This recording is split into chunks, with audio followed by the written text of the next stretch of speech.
Welcome to Enlightenment Unknown, Life of a Spiritual Nomad.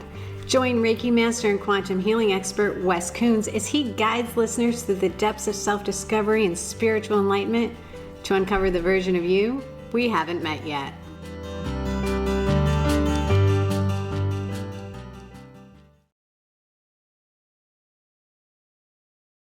Hello and welcome back to Enlightenment Unknown, Life of a Spiritual Nomad, where we are going behind the scenes of Season 2, Episode 2, The Vision Quest.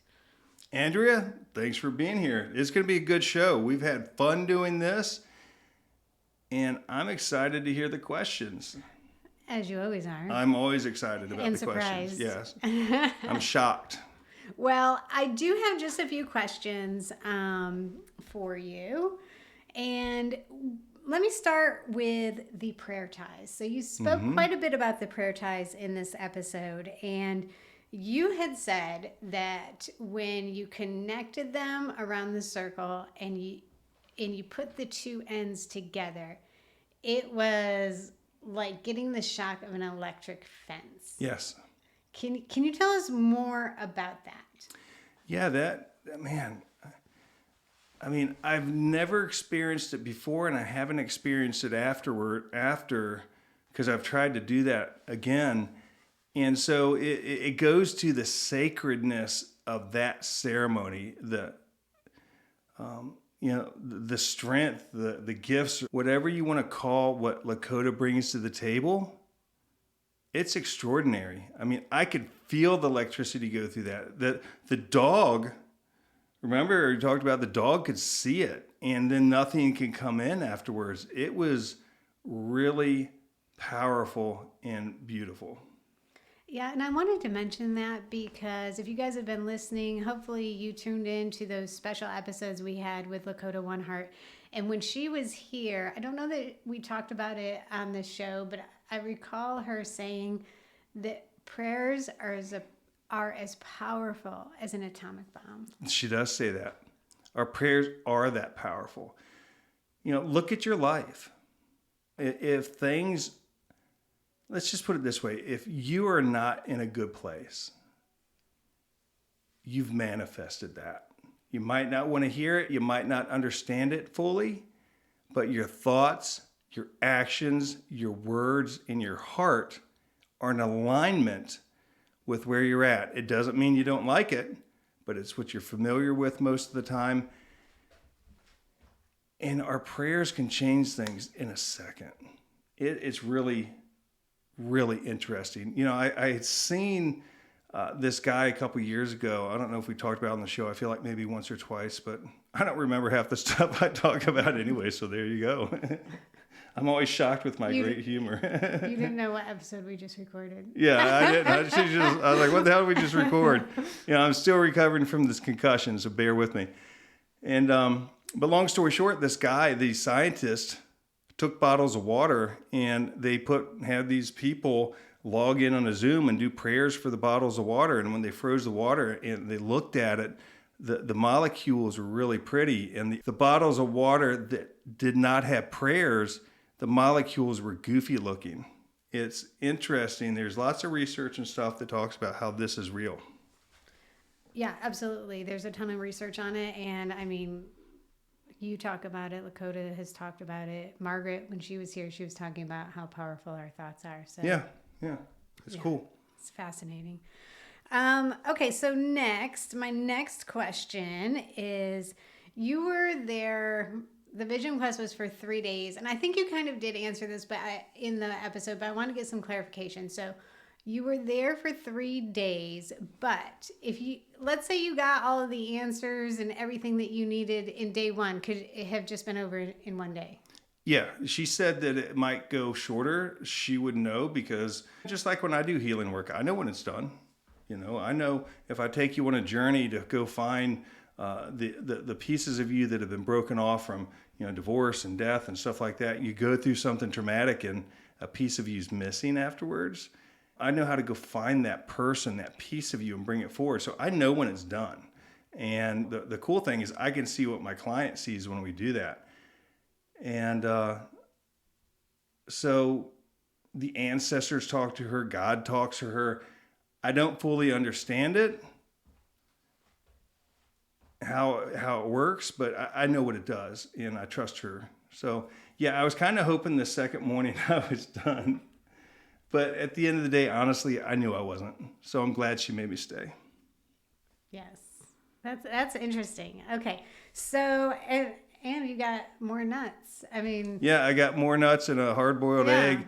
Ty sitting there eating damn fried chicken and cupcakes in front of me. He's like, "Sorry, bro. Yeah, we're having ribs tonight." And I'm like, "All right." Go Ty. All right. So the next thing I want to talk about is you were discussing how after being up on the mountain for a little bit of time, it gets very painful. You had a lot of back pain. You were experiencing a lot of, just not emotional stuff, but physical pain. And as soon as you spoke your truth, boom, the pain went away. Can you just tell us a little bit more about that? Yeah, when we don't process our feelings and emotions properly, it manifests in pain and disease in our body. And I was in a sacred ceremony. I was in a sacred circle. I was in a sacred energy. And that broken little boy, that victim energy, that disconnected Marine, that angry Marine, that fucking motherfucker that just won't go away was just sitting there in a meat grinder day in and day out in my life. And all that manifests in my back. And I was just riddled in pain. My feet hurt, and your feet help you move forward, and your lower back carries the weight of the world. And so energetically, the different parts of your body represent and mean something. Everything was out of alignment. Everything was not right. Everything was miserable. Everything was broken. Everything was lost. And when I looked inside deep enough, put my ego to the side, and took responsibility for my life, and said the words, "I give up on myself," released that energy, and allowed me to step out of victimhood into stepping into my power, probably for one of the few times of my life. And it set me free. Yeah, that's beautiful, Wes. So I've been looking at that, and every day is not perfect. I make mistakes. There's days I don't choose me still. Not as many as before. But I took that to heart. I had that sacred ceremony. God showed me that. God brought me to Lakota. All these things happened for a reason. I went through that haunted house. There's the exorcisms, the things crawling on me, the things ripping my skin, the stuff that you're not even going to hear about because it's too graphic. I went through all of that. What, not to fucking pay attention? Not to do the work? There's so many people that say all the cool words. Oh, blah, blah, blah, blah. Hippie, hippie, hippie is all I hear them talking about. I call this hippie shit, by the way. He does. But they say all the beautiful words and, blah, blah, blah. But you ain't doing the inner work. You're not taking responsibility for yourself. You're not healing your stuff. You're not taking accountability. You're not apologizing to people. You're not stepping up. You've got to do those things. You got to be humble.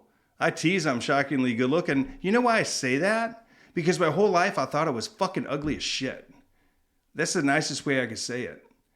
I was told, you're ugly, you're weak, you're stupid. Nobody wants you, nobody likes you, nobody loves you, for years as a child. And pretty soon you believe that. So I tease about it now because I am trying to get my mindset that maybe I'm not ugly. Maybe I'm a nice looking person. Something I'm working on. So that's why I say that. And I think it's kind of funny. It is funny. And we'll let you guys decide once we do video podcasts. How yeah. Hey, you know this song? What does it say? video killed the radio star or something. We never know. All right. So my next question, Wes, is when Lakota told you when the dragon appears, you get to ask it one question. Mm-hmm. And then you asked it a question, and then you asked it 6 more. Why? Why did you keep asking questions? Well, I'm like, you got something staring at you. I'm like, all right. Well, I'm thinking, is that really a question? I mean, where do you eat? I want some of that. I'm hungry. You get one question. I'm like, I seen it, and it's like prematurely shot my question out. I'm like, damn it. I loved it. That was my favorite part. Yeah, that was great. I'm like, what's my purpose on this planet? I'm like, God damn. I mean, it was a good question. It's not like I had another question. I didn't know what to say. I didn't know what to ask it. And you're to be a great healer. I'm like, all right. That is a good question. I mean, everyone wants to know. I know. I should have asked what the fucking lotto is. I know, right? Right? Give me the lotto number. I just heard. You already know it. Well, do I? Because I've been playing the numbers that come into my mind. Ain't nothing happened. And there's Sandra Grace. More will be revealed. I can hear her literally. When Margaret was in here earlier, it's not going to be on the episode or the show that you hear, but Margaret came in, my mom came in, my brother that just passed away came in, some other people. And Margaret is very sensitive to energy. And it's just kind of funny. She's like, all of your people are here. And I'm like, sorry. Yeah, that was pretty incredible. She's funny. She's very, very gifted. Very much so. All right, well, Wes, those were the only questions I have. But I do want to say, let's remind people to submit questions. Yeah, give us questions. You can find us on Instagram at VB Healer. Where do they find you, Andrea? An Abundant Universe. Yes, and you had a book not too long ago come out. Yes, the vibrational mastery at high vibration is your superpower, because it really is. Yeah, really and you have a podcast. How good it can get, because, hey, let's see how good this life because can get. Shit can get real. That's right. Yes. Yeah, we got more and more listeners. We're going to be on some podcasts for some paranormal groups who wanted to talk to us, so we're going to be on some of those sooner than later. And my book just came out, The 15-Minute Transformation, and I started my next book, and, we're just doing different things. Oh, yes. What is the children's book that we just came out? Oh, Sydney's Bike. Sydney's Bike. Sydney's New Bike. Yeah, Sydney's New Bike. It teaches and talks about manifesting. It teaches your child how to manifest. Random acts of kindness. Yeah, random acts of kindness. It teaches about inspired action. Sydney meets a little girl in a wheelchair, and long story short, the community and everybody come together, raise money for this little girl to get a wheelchair. It's a beautiful story, and it's on Amazon. All our books are on Amazon. Yes, and if you have not already read What Color is Your Dragon, that is the book, the children's book that started it all, really. And Sydney's New Bike is the second installment in the Enlightened Children series. We have many more in the series planned. So, start with those and get caught up. Yeah, I'm pretty sure Dr. Phil is going to be picking up these books and having us on TV. Oh, I'm sure, because we're manifesting We're manifesting that shit. Yep, he's going to buy me some tacos, too, because I'm hungry. But thank you for listening to the show. We appreciate you. And remember, you can have everything in life that you want. You can be the person that you want to be. You can raise your vibration. You can learn how to love yourself. You can heal the trauma that has haunted you for your whole life in a moment when you pay attention to what we're teaching you. And when you have questions, reach out. All right. Thank you, Wes. All right. See y'all soon. Bye-bye. Bye. You've been listening to Enlightenment Unknown with Wes Coons, your guide on the quest for self-discovery and the version of you we haven't met yet.